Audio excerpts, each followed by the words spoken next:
The skies over Mumbai turned an unnatural crimson at precisely 3:47 p.m. local time. 17 minutes later, the same phenomenon occurred over Singapore. By nightfall, red skies had been reported over 37 major population centers worldwide. Humanity's first collective thought wasn't aliens. It was climate catastrophe, atmospheric anomalies, or perhaps some unprecedented military exercise gone wrong. Denial is, after all, humanity's first refuge from the unthinkable. Commander Virex of the Hegemony Vanguard Fleet observed Earth's panic with cold calculation. The atmospheric pigmentation was merely a side effect of their scanning technology, but the psychological impact exceeded expectations. According to centuries of surveillance data, humans would now descend into chaos, making the acquisition of this resource-rich world substantially easier. "Preliminary scans complete, Commander," reported Lieutenant Kazrek. "Their military response remains uncoordinated. Primitive nuclear weapons detected but pose minimal threat to our shields." "Excellent." Virex's twin heart organs pulsed with anticipation. "Begin the synchronized deployment. Remember the hegemony protocols. Minimal destruction of infrastructure, maximal psychological impact." Aboard the orbital command ship Inevitable Dominion, nearly 8,000 combat-ready troops prepared for planetfall. The hegemony had conquered 17 worlds across 3 star systems using the same methodology: show overwhelming force, target leadership nodes, and establish dominance before organized resistance could form. Earth was supposed to be their easiest conquest yet. Dr. Isurika Patel was finishing her shift at New Delhi Central Hospital when the first hegemony dropships pierced the scarlet sky. Unlike most who fled screaming, she stood transfixed, her analytical mind already processing what others couldn't accept. When the sleek obsidian craft disgorged beings with iridescent exoskeletons and multiple limbs wielding energy weapons, she didn't see monsters. She saw biology, engineering, evidence of convergent evolution across cosmic distances. Half a world away, Major Konstantin Orlov of the Russian Aerospace Forces was airborne within minutes of the first sightings. His experimental hypersonic aircraft, the only one of its kind, had been mistakenly scrambled instead of conventional fighters. This error would change history. "Control, this is Firebird. I have visual on unknown craft. They're not ours." His voice remained steady despite watching 3 alien vessels systematically disabling power infrastructure below with precision energy weapons. "Firebird, you are instructed to observe only. Do not engage. Repeat, do not engage." In the remote highlands of Bolivia, Huayramachakwe was documenting indigenous farming practices when her satellite phone buzzed with global emergency alerts. Unlike the populations of major cities, her remote community received news of the invasion without directly experiencing it. With remarkable calmness, she gathered the elders and shared what little information was available. "The stars have sent visitors," said Elder Tupac, "and they do not come with respect." Within hours, the hegemony had established footholds in 12 strategic locations. Their technology overwhelmed conventional military responses. Tanks, jets, and infantry were neutralized with frightening efficiency. But Commander Virex was puzzled. According to their intelligence, humans should be surrendering en masse by now. Instead, reports indicated scattered but clever resistance. In Mumbai, civilians had used mirrors to temporarily blind the invaders' optical sensors. In Tokyo, abandoned vehicles had been remotely controlled to create barriers and confusion. In Chicago, the power grid had been intentionally shut down in patterns that trapped alien squads in vulnerable positions. "Sir," Kazrek's voice carried unusual concern. "We're detecting unusual communication patterns. The humans appear to be adapting far more rapidly than predicted." Virex dismissed the concern. "All conquered species show initial resistance. Deploy the second wave and initiate the leadership extraction protocols." What the hegemony failed to understand was that humans had been imagining this very scenario for centuries. Through literature, film, games, and endless speculation, humanity had mentally rehearsed alien invasion countless times, and somewhere in that collective imagination, they had already begun formulating their response. The real war was just beginning. 48 hours into the invasion, the hegemony's military superiority was undeniable. Yet Commander Virex found himself increasingly troubled by anomalous data points. The humans weren't breaking psychologically. Their resistance wasn't diminishing. It was evolving. "Explain this," Virex demanded, projecting a holographic map showing simultaneous diversionary attacks across Sydney. "How are they coordinating without central command? We've neutralized their military leadership structures." The truth was becoming uncomfortably clear. The humans possessed a form of adaptability the hegemony had never encountered. Where the 16 previous conquered species had rigid command hierarchies, humans demonstrated remarkable distributed decision-making. When conventional communications were jammed, they reverted to older technologies. Radio ham operators suddenly became critical intelligence nodes, passing information via frequencies the hegemony overlooked.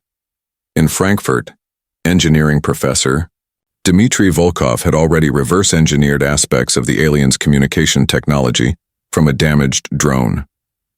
"The modulation patterns suggest quantum entanglement," he explained to a hastily assembled team of international scientists connected via a cobbled-together network of old submarine cables the aliens hadn't mapped. "That explains why we can't intercept their transmissions," replied Dr. Amara Okafor from her hidden laboratory in Lagos.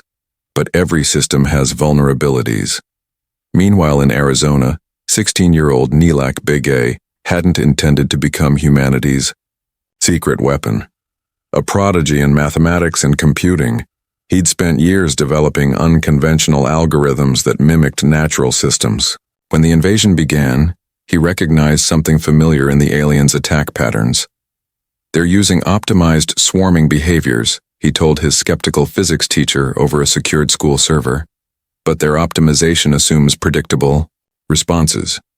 If we introduce controlled chaos into our defense patterns," his insights were passed up an improvised chain of command, eventually reaching Major Orlov, who had survived his reconnaissance mission and now coordinated what remained of Earth's air defenses from a mobile command center in the Ural Mountains. "The boy is right," Orlov confirmed after analyzing combat footage. "They're efficient but rigid. They cannot handle true randomness." Commander Virex was experiencing something unfamiliar: uncertainty. The hegemony's strategic models emphasized overwhelming force applied to predictable response patterns. But humans were fighting asymmetrically, using primitive but effective tactics that exploited the invaders' expectations. "Sir," reported Kazrek with growing alarm, "we've lost contact with deployment units in Bangalore, Toronto, and Johannesburg simultaneously." The Earth resistance had discovered that the invaders' advanced shielding technology was vulnerable to something unexpectedly simple: water. Not just any water, specifically water carrying certain mineral compounds common in Earth's oceans. Dr. Patel had noticed alien troops avoiding monsoon-flooded areas and had conducted hasty experiments with different solutions. When distributed through firefighting systems, the correctly formulated mixture temporarily disrupted the aliens' personal shields and damaged their exoskeletons. In Bolivia, Huayra Machique had mobilized indigenous networks across South America, creating supply lines that bypassed monitored transportation routes. Ancient pathways through mountains and forests, known only to local populations, became the backbone of a resistance infrastructure the aliens couldn't detect. The hegemony had studied human warfare extensively, but they had completely missed humanity's greatest strength: cultural diversity. Each region responded differently, using local knowledge and resources in ways that couldn't be centrally predicted or countered. "Our strategic models are failing," Virex admitted to the hegemony. "High Command, during an emergency transmission, request permission to escalate to planetary containment protocols. The response was immediate. Permission denied. Resources must be preserved. Find another solution." As night fell on the third day of invasion, Virex made a critical decision. "Begin targeting their scientific centers. We must eliminate their capacity for technological adaptation." What the commander didn't realize was that humanity's greatest scientific asset wasn't their formal institutions. It was their networked collective intelligence, already distributed beyond any possibility of centralized destruction. And within that network, Dr. Okafor had just completed the analysis of the alien power systems, discovering what appeared to be their most critical vulnerability. 7 days into the invasion, humanity's resistance had crystallized from random acts of defiance into a synchronized global strategy. The turning point came not from military might but from an unexpected collaboration between disparate specialists who would never have connected in peacetime. Dr. Okafor's discovery about the aliens' power systems had spread through the makeshift human intelligence network. The hegemony vessels and equipment relied on an exotic energy source that generated distinctive gravitational microfluctuations, imperceptible to humans but detectable with modified seismographic equipment. More importantly, these energy signatures created temporary vulnerabilities in their defensive systems during power cycling sequences. The window is approximately 3.7 seconds, explained Dr. Okafor to the Global Resistance Council, a fluid group of military, scientific, and civilian leaders communicating through a patchwork of secure channels. But we need to hit them simultaneously worldwide to prevent adaptive countermeasures. Coordinating a global counterattack without conventional communications infrastructure seemed impossible. But Nilak Begay, working with a team of teenage programmers, scattered across 5 continents, had developed a predictive algorithm that could determine optimal attack timing based on observed alien patrol patterns. They think they're being random, Nilak explained. But their randomness has mathematical constraints we can exploit. Major Orlov provided the military perspective. We don't need advanced weapons. Conventional explosives delivered precisely during their vulnerability windows will be sufficient. The plan was audacious, perhaps suicidally so, but it represented humanity's best chance.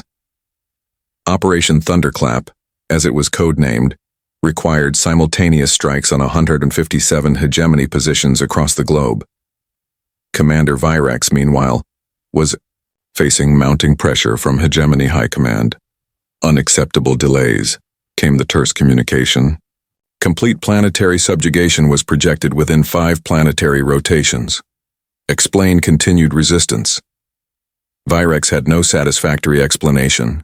The humans simply weren't behaving according to any conquest model in hegemony records. They should have fragmented along national, ethnic, and ideological lines. Instead, they were demonstrating unprecedented unity and adaptability. Deploy the compliance resonators, ordered the high command. These dreaded devices represented the hegemony's most powerful psychological weapon, broadcasting frequencies that induced fear, confusion, and despair in most sentient species. They had broken the will of the Ferelian collective in a single day. But Earth presented an unexpected complication. Sir, reported Lieutenant Kazrek, the humans appear to be converting our resonator signals into entertainment. It was true. Human communication specialists had discovered that the alien psychological warfare frequencies, when modulated through certain audio systems, produce sounds remarkably similar to several Earth musical genres. Recordings were being shared across resistance networks as morale boosters. What the hegemony intended as a terror weapon had become a battle anthem. In Bolivia, Huayra Machaque had organized hundreds of small communities into signal relay stations. Using ancient methods of communication, drum patterns, smoke signals, and mountain mirrors, to transmit critical timing information for Operation Thunderclap without relying on detectable electronic signals. Dr. Patel had refined her water solution, formula and distributed production instructions through underground networks. Firefighters, farmers, and municipal workers worldwide were now manufacturing the compound using locally available materials. On the 8th day, at precisely 1521 UTC, Operation Thunderclap commenced. Across the world, seemingly uncoordinated, groups of civilians approached hegemony positions carrying ordinary objects, water tanks, modified farm equipment, civilian vehicles rigged with explosives. Nothing that would register as military hardware on alien sensors. When the attack came, it was with perfect synchronization. The hegemony's power cycling vulnerability was exploited with devastating effectiveness. Shields failed. Weapon systems shorted. Communication nodes collapsed.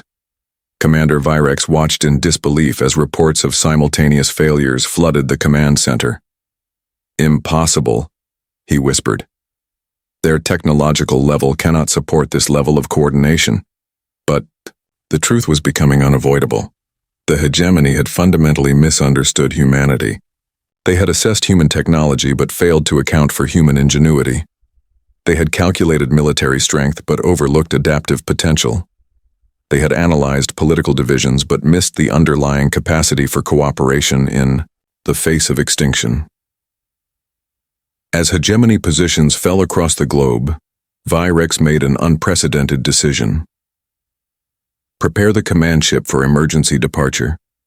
We must report this anomaly directly to the High Council. The first phase of the counterattack had succeeded beyond all expectations, but both sides knew this was merely the beginning.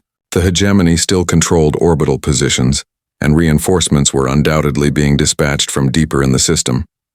Humanity had won its first significant victory, but the war for Earth was far from over.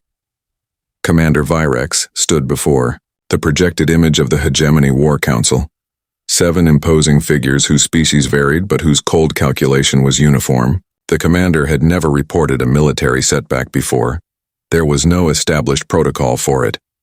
"Explain how a pre-stellar civilization has repelled our initial occupation force," demanded Archon Zolon, the council's senior strategist. "The humans possess unconventional attributes," Virex replied carefully. "Their technological development is uneven, primitive in some areas, surprisingly advanced in others.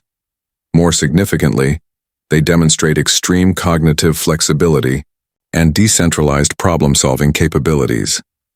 The council deliberated briefly before issuing new directives. Initiate orbital bombardment of major resistance centers. Preservation of resources is now secondary to demonstration of overwhelming force. This was the scenario humanity had most feared and prepared for. In orbiting observatories and hidden bunkers, astronomers and military specialists had been tracking the alien fleet's movement since their arrival. They had observed the power signatures, movement patterns, and communication bursts between vessels. Dr. Eliana Murakami, director of the International Space Coalition, a hastily formed alliance of surviving space agencies, presented her findings to the Resistance Council. Their orbital formations are mathematically precise. Too precise. They maintain fixed geometric relationships regardless of tactical situation. "A weakness?" asked Orlov. "Potentially," she confirmed. "They sacrifice tactical advantage to maintain these formations. We believe it's related to their power distribution systems." Nilak Begay, now working directly with the world's remaining supercomputers, had been running continuous simulations. Their fleet movements follow distinct mathematical patterns. If we can disrupt specific nodes in their formation, the entire system becomes unstable. The question was how to reach orbit when conventional launch facilities had been primary targets in the initial invasion. The answer came from an unexpected source. Esteban Rivera, a former satellite engineer who had spent the past decade developing low-cost, solid-fuel rockets for a private aerospace startup. "We don't need traditional launch vehicles," Rivera explained. "My designs use distributed launch architectures, multiple smaller rockets that assemble payloads in low orbit. The components can be manufactured using modified industrial equipment. Within days, manufacturing facilities worldwide, from automotive plants to shipyards, were retooled to produce rocket components based on Rivera's open-source designs. The decentralized production meant the hegemony couldn't target a single facility to halt the effort. Meanwhile, Dr. Patel and Dr. Okafor had collaborated on weaponizing their discoveries about alien technology vulnerabilities. "The delivery system is simple," Dr. Patel explained. "Essentially water balloons in space, containers of our mineral solution that will rupture on impact with their hulls." As humanity scrambled to mount an orbital defense, the hegemony prepared their bombardment. The first salvos targeted Beijing, Moscow, and Washington, D.C., political centers already largely evacuated. The destruction was devastating, but strategically ineffective. The resistance had no central leadership to decapitate. Commander Virex observed the bombardment results with growing frustration. These strikes are not producing the expected psychological impact. The humans appear to be adapting to planetary bombardment. Indeed, each hegemony strike provided valuable data on their weapons capabilities, energy signatures, and targeting systems. Every destroyed city was a tragedy, but also intelligence that strengthened the resistance's countermeasures. 14 days after the invasion began, humanity launched its orbital counteroffensive. Not from traditional spaceports, but from thousands of improvised launch sites across the globe. Parking lots, fields, highways, and desert flats. The rockets were small, crude by hegemony standards, but there were thousands of them, launching in synchronized waves that overwhelmed the aliens' defensive tracking systems. Most were shot down, but enough penetrated the hegemony screen to deliver their payloads. The specially formulated solution that disrupted alien power systems, now frozen into ice projectiles that vaporized on impact with the hot hulls of hegemony vessels. The effect was immediate and dramatic. Alien ships began losing power, their formations destabilizing as shields failed and propulsion systems flickered. The precisely maintained geometric relationships between vessels, critical to their power distribution network, collapsed. From the command deck of the inevitable Dominion, Virex watched in disbelief as ship after ship went dark. "Impossible," the commander muttered. "Their technology is centuries behind ours." Lieutenant Kazrek, normally stoic, showed visible distress. "Sir, they're targeting the exact points in our formation that maximum disruption. How could they know?" The answer, had Virex understood humanity better, was simple. Pattern recognition, mathematical modeling, and thousands of years of looking at the stars and finding meaning in their arrangements. Humans had been interpreting celestial patterns since before they built their first cities. The hegemony's rigid formations were, to human mathematicians, transparently predictable. As the alien fleet fell into disarray, Virex made the most difficult decision of his career. Transmit emergency retreat protocol. All vessels capable of interstellar travel to withdraw beyond this system's heliopause. The hegemony was not defeated, far from it.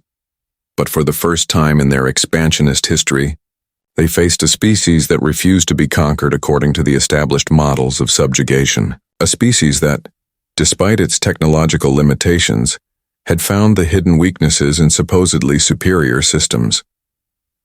As the surviving hegemony ships retreated to regroup, humanity enjoyed its first moment of collective victory. But the celebration was tempered by the knowledge that this was merely a reprieve. The hegemony would return with greater numbers and adapted strategies. The real test was still to come. The hegemony retreat created a critical window of opportunity. Earth had perhaps months before reinforcements arrived, time needed to prepare for the inevitable second invasion attempt. But first, humanity needed to understand their enemy more completely. A breakthrough came when Dr. Murakami's team captured a partially intact alien data core from a downed scout ship. The encryption was formidable, but Nilak Begay approached it with his characteristic unconventional thinking. "They're not using binary code," he explained to the assembled scientists. "Their system is based on trinary logic, not just ones and zeros, but a third state that seems to represent probability functions." After 3 weeks of continuous computation, the first translations emerged. What they revealed changed everything. The hegemony wasn't just an invading force, it was an ancient, multi-species empire that had been systematically harvesting resource-rich worlds for millennia. "Earth isn't special to them," Dr. Okafor observed, grimly. "We're just the next world on their expansion list." More disturbing was the discovery that the hegemony operated on principles fundamentally different from human ethics. They didn't conquer out of malice or even necessity. Their expansion was algorithmic, encoded into their civilization's foundational directives. Conquest was their primary function, executed with mechanical precision. Commander Virex, now stationed at the fleet regrouping point beyond Neptune's orbit, faced the Hegemony War Council with tactical recommendations. The humans demonstrate unprecedented information processing capabilities. Standard subjugation protocols will fail. Request permission for complete biosphere reset. The Council's response was unexpected. Request denied.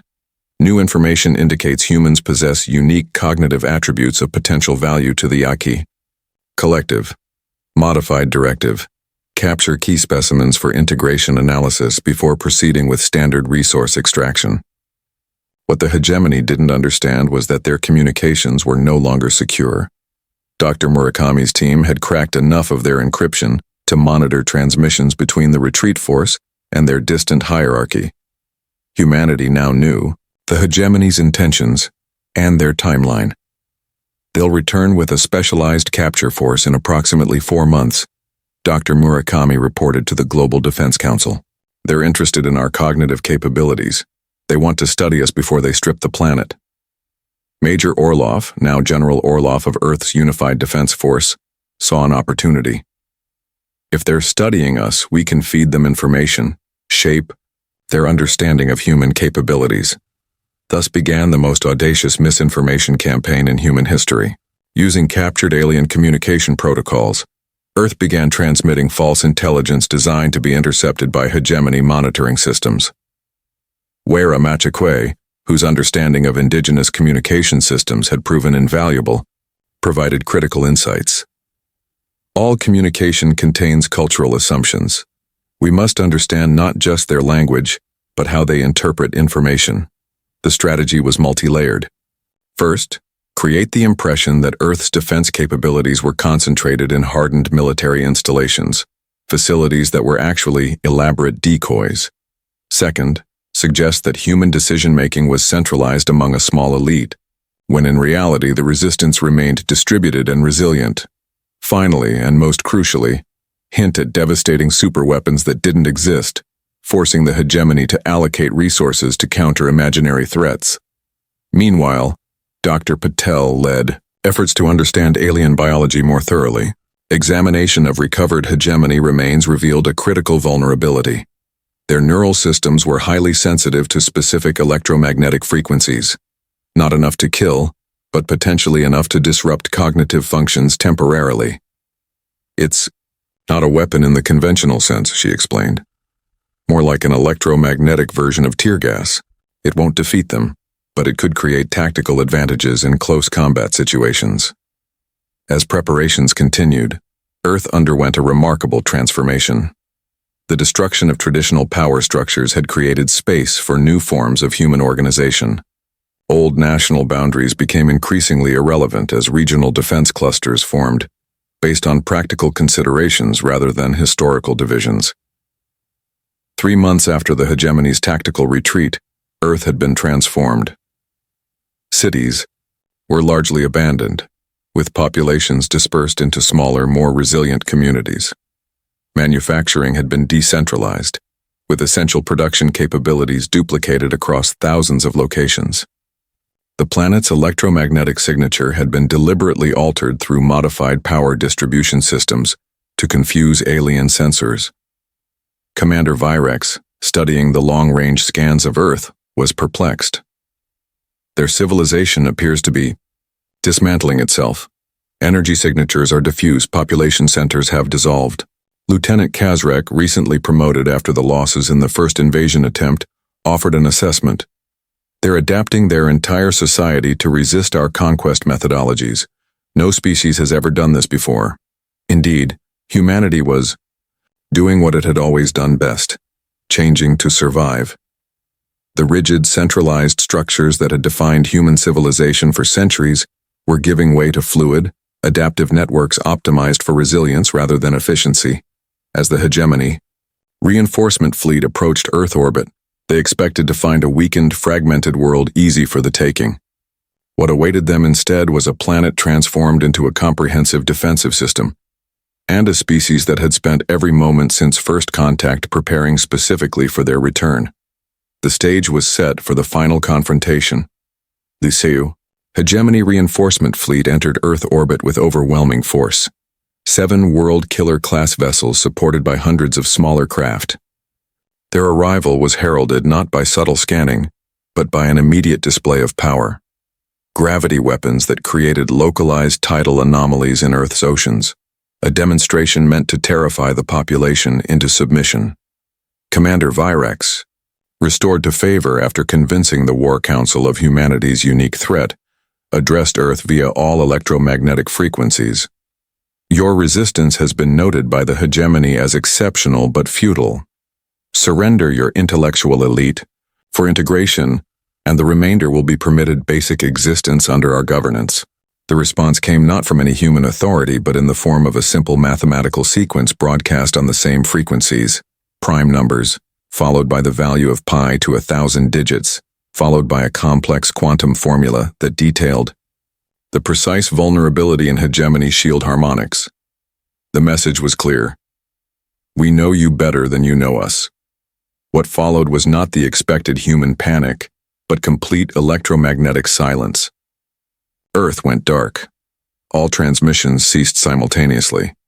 To hegemony sensors, it appeared as if all human technology had suddenly deactivated. It's a trick, Virex declared. Deploy the capture teams as planned. The hegemony's second landing was met with no visible resistance. Dropships descended on designated targets, primarily research facilities and government centers identified during the first invasion. They found abandoned buildings, dummy equipment, and in some cases, simple messages left specifically for them. Mathematical proofs, engineering diagrams showing improvements to hegemony technology, biological analyses of alien physiology more comprehensive than their own medical databases. Lieutenant Kazrek reported the disturbing findings. They've been studying us more effectively than we've been studying them. The truth became apparent too late. The abandoned facilities were bait in an elaborate trap. As hegemony forces concentrated on these locations, the actual human counterattack began. Not with conventional weapons, but with the electromagnetic disruptors Dr. Patel had developed. Deployed from hidden installations worldwide, the disruptors emitted precisely calibrated frequencies that played havoc with hegemony neural systems. Alien troops experienced confusion, disorientation, and temporary sensory failure. In this vulnerable state, they faced the full creativity of human guerrilla tactics, attacks from unexpected directions using improvised weapons specifically designed to penetrate their weakened defenses. Commander Virex, monitoring from orbit, recognized the disaster unfolding. They anticipated everything. This entire operation was compromised before it began. But the true human masterstroke was yet to reveal itself.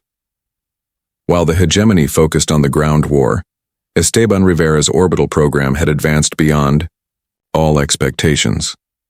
Using technology reverse-engineered from captured alien craft, enhanced by human innovation, Earth had placed thousands of small, stealthed satellites in precise positions throughout near-Earth orbit.